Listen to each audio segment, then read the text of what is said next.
Assalamualaikum dan salam sejahtera.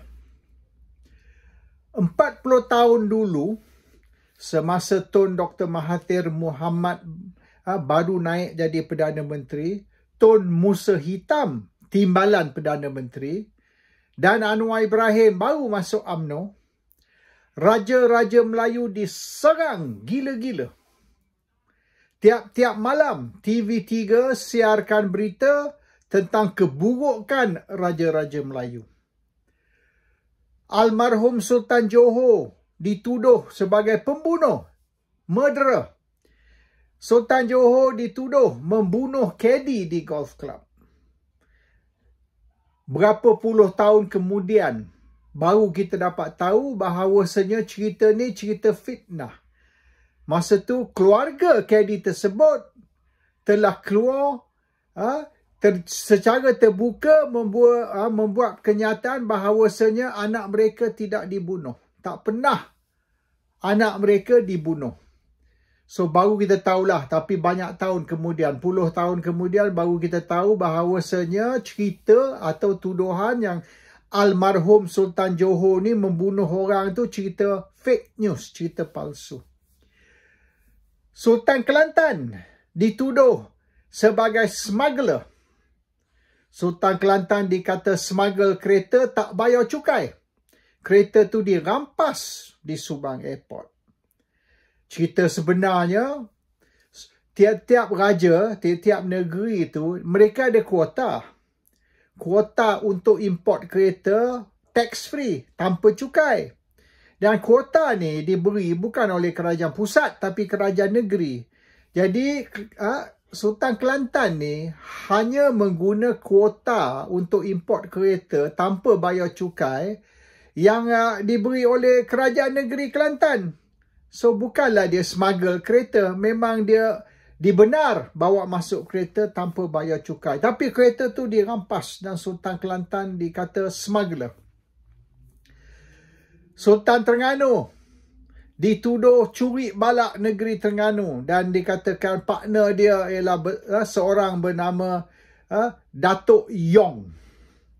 Di Pahang, Sultan Pahang juga dituduh curi balak dan dikatakan partner dia ialah Tengku Wong. Dan yang membuat tuduhan tu terhadap Sultan Pahang ialah Presiden Gerakan semasa tu. Jadi bukan saja UMNO, Gerakan, MCA, MIC, semua telah membuat macam-macam tuduhan terhadap tiap-tiap sultan. Sultan Selangor. Sultan Selangor yang sekarang, masa tu dia raja muda lah. Dikata bina rumah murah, rumah mewah di Pulau Pinang mengguna duit rakyat. Dia buat banglo mewah di Pulau Pinang, membazir duit rakyat. Padahal banglo tu bukan banglo Sultan Selangor ataupun Raja Muda semasa tu, tapi banglo Tokek Cina. Dan macam-macam lagi lah. Macam-macam tuduhan terhadap Raja-Raja Melayu dibuat dengan dahsyat. Tapi hari ini kita tahulah, akhirnya 10-20 tahun kemudian cerita sebenar didedahkan. Tuduhan terhadap Sultan Johor, Sultan Kelantan, Sultan Selangor dan sebagainya didapati fake news, fitnah ataupun palsu. Tapi tak ada siapa ditangkap atau disiasat di bawah akta hasutan. Macam sekarang ni hari-hari ada je orang ni disiasat, orang tu disiasat, tindakan diambil di bawah akta hasutan dan sebagainya. Kerana dituduh mengfitnah ataupun menghina Raja-Raja Melayu. Masa tu tak ada. Rakyat tak tahu pun ada akta hasutan yang boleh diguna terhadap sesiapa yang kutuk Sultan atau menghina Sultan. Sultan pun tak boleh jawab. Tak ada satu sultan, baik Sultan Johor, Sultan Kelantan, Sultan Pahang, Sultan Terengganu, Sultan Selangor, tak kisahlah. Tak ada satu sultan yang boleh jawab bahawasanya tuduhan itu palsu. Tuduhan itu fitnah. Sultan Johor tak boleh. Almarhum Sultan Johor tak boleh nak keluarkan kenyataan kata better tidak bunuh sesiapa. ataupun Sultan Kelantan tidak boleh keluarkan statement kata better tidak smuggle kereta, better bawa masuk kereta ikut peruntukan yang dilulus oleh negeri, iaitu sekian-sekian biji kereta. Kalau tak salah 7 biji kereta. Beberapa sultan, tiap-tiap sultan diberi 7 cars tax free. Dan dia hanya bawa kereta masuk ikut peruntukan tax free. Dia tak boleh buat. Sultan Selangor pun tak boleh buat kenyataan kata bahawasanya itu bukan rumah saya, itu rumah toke Cina, bukan saya punya. Nobody can say anything. Terpaksa diam dan mereka dikutuk, dituduh, difitnah dan macam-macam perkara-perkara buruk dikata terhadap sultan. But they cannot say anything. Dia diam aja, dia tak jawab. Dia tak nafi. They don't try to correct the wrong story. They cannot say anything. Dia senyap. Terima saja kutukan dan macam-macam tuduhan terhadap mereka. Because semasa tu, tuduhan ini dibuat oleh kerajaan. Kerajaan yang telah serang Raja-Raja Melayu. Government. Dan government ni, government UMNO Barisan Nasional. Dan Mahathir masa tu kuat. Tak ada siapa boleh cabar Mahathir. Mahkamah pun. Apabila cuba cabar Mahathir, Mahathir telah buang, sack beberapa hakim Mahkamah Persekutuan. Mahkamah sack any judge yang tak ikut cakap dia. Sampai mahkamah pun tak selamat. Hakim Mahkamah Persekutuan pun tak selamat. Mahathir ambil tindakan terhadap hakim, ambil tindakan terhadap Raja-Raja Melayu. Mahathir was a real dictator. Tak ada orang baik agung, baik sultan, tak ada orang berani cabar dia. So, masa tu, Raja-Raja Melayu memang menjadi mangsa. Dan itu kerana semasa tu Mahathir berhasrat nak tukar Malaysia ni jadikan republik. Dia nak hapuskan institusi raja. Dan UMNO dan Barisan Nasional sokong. UMNO Barisan Nasional join Mahathir serang Raja-Raja Melayu. So the Raja-Raja Melayu suffered 40 years ago lah, 40 tahun dulu lah, tahun 80-an. They suffered. So dia diam. Dia diam, dia tak balas, dia tak bertindak, dia tak jawab fitnah-fitnah dan pembohongan yang telah dilempar terhadap mereka. Dia just kept quiet. Sekarang ni, UMNO Barisan Nasional bukan macam tahun 80-an. Di mana UMNO Barisan Nasional kuat sampai mahkamah ke, raja ke, tak ada siapa berani nak lawan UMNO Barisan Nasional ataupun Presiden UMNO. Hari ini UMNO Barisan Nasional boleh dikatakan tunggu nak mati. They are waiting to be buried. Barisan Nasional jangan ceritalah. Barisan Nasional pada hakikatnya tidak wujud. Doesn't exist anymore. Name saja Barisan Nasional. Signboard aja. Tapi hakikatnya Barisan Nasional tidak wujud. Tidak lagi macam dulu Barisan Nasional menang 2/3 majoriti dalam parlimen. No more. Dan UMNO pun mereka tompang. UMNO bergantung kepada Pakatan Harapan. UMNO sekarang passenger di dalam kerajaan. UMNO bukan lagi the driver in the government, no. UMNO is not the driver, UMNO is just the passenger. Dan bila-bila masa kalau Anwar nak bunuh UMNO tu, bila-bila masa Anwar boleh bunuh UMNO. He just tap aja, UMNO's finish. So UMNO ni hidup, okay, atas ihsan Anwar Ibrahim. Goodwill Anwar Ibrahim. Tanpa ihsan Anwar Ibrahim ni, UMNO's finish. UMNO ni jadi macam semangat 46. A footnote in history. So now, dengan UMNO ni boleh dikatakan on the way to death. Tunggu kain putih, tunggu dikuburkan. Maknanya sultan-sultan, raja-raja Melayu tidak perlu lagi takut. UMNO has no more power to hurt the raja-raja Melayu macam dulu. Macam tahun 80-an semasa mereka tu kuat. So now, Raja-raja is demonstrating who's boss. Sekarang ni raja-raja Melayu nak tunjuk siapa boss. Who's the real boss? Not UMNO. Perikatan Nasional pembangkang. Perikatan Nasional tak boleh buat apa.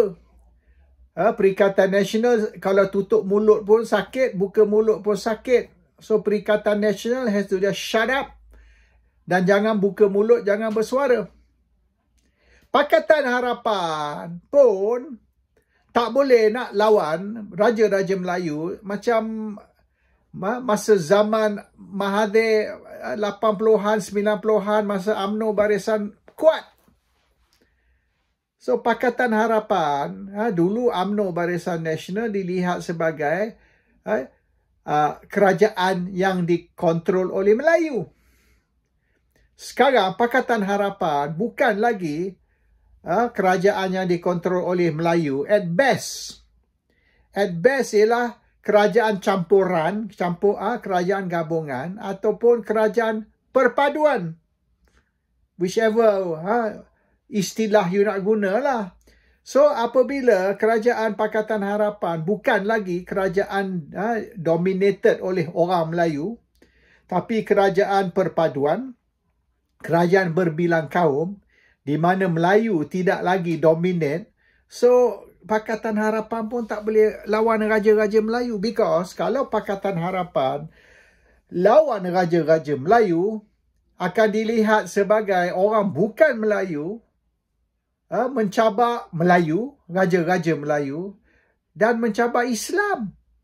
Because raja-raja Melayu ni ketua agama, ketua Islam. So dengan you cabar raja-raja Melayu, bukan saja you cabar Melayu, tapi you cabar Islam. So Pakatan tak boleh nak dilihat sebagai lawan raja atau cabar tu. Tapi boleh dikatakan, fortunate enough, Agong yang dulu dan Agong sekarang sokong Perdana Menteri. Sokong Anwar Ibrahim. So kerana Agong dulu dan Agong sekarang sokong Anwar Ibrahim, maka Anwar Ibrahim kuatlah. Tapi Anwar Ibrahim has to also be careful. Sebab raja-raja ni dia punya kepentingan. They got their needs, they got their interests. And kepentingan raja-raja Melayu ni pun Anwar kena pelihara. Kalau Anwar cuba sekat apa raja-raja nak, dan raja-raja Melayu ni akhirnya turn their back on Anwar, Anwar pun susah. Because Anwar ni Perdana Menteri oleh kerana Agong. So Anwar also has to play palace politics ataupun diplomasi istana. Bermaknanya jangan bagi Sultan ataupun Agong murka. Kalau Sultan atau Agong murka dan tidak lagi raja-raja Melayu menyokong Anwar, Anwar has problems. So Anwar ni kena pandai main politik istana. Politik istana ni actually lebih complicated tau dengan politik parti politik. Parti politik ni senang sikit, politik istana ni very complicated. You kena expert nak main politik istana. So now, oleh kerana raja-raja Melayu tahu yang orang politik ni sudah lemah, orang politik ni tidak kuat macam 40 tahun, 30 tahun dulu.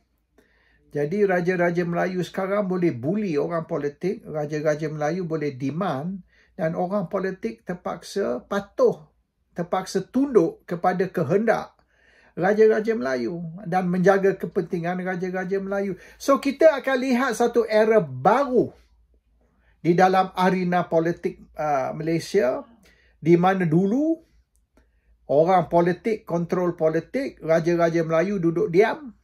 Kalau buka mulut kena hentam. Sekarang ni raja-raja Melayu boleh bersuara, raja-raja Melayu boleh demand, dan orang politik terpaksa give in, terpaksa dengar demand raja-raja Melayu sebab orang politik ni penting sangat sokongan raja-raja Melayu. Dulu tak. Dulu orang politik tak perlu raja-raja Melayu. Kalau raja Melayu cakap banyak, orang politik boleh ugut. Today is different. So kerana kelemahan UMNO Barisan Nasional ataupun kelemahan politik Melayu, maka Raja-Raja Melayu sudah muncul menjadi boleh dikatakan the dominating political force in Malaysia.